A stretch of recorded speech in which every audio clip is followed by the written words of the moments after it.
Pag napako yung gulong ninyo, kahit sabihin pa natin yung mga D5 yan, kung butas lang naman yung nagawa sa inyong gulong, hindi naman kailangan palitan yan. Ipapatch lang yan. Okay? Kung papasakan lang yan and okay na yan.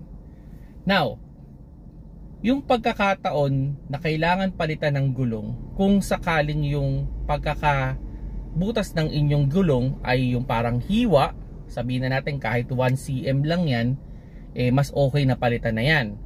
Or halimbawa, ang na-damage o ang nabutas is yung sidewall ng gulong.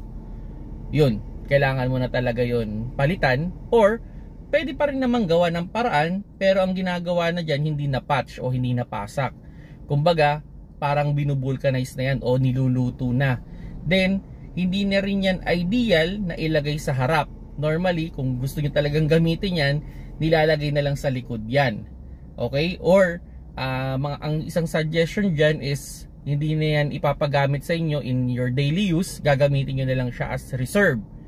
Pero may mga pagkakataon din na kahit butas lang yan, hindi na usable.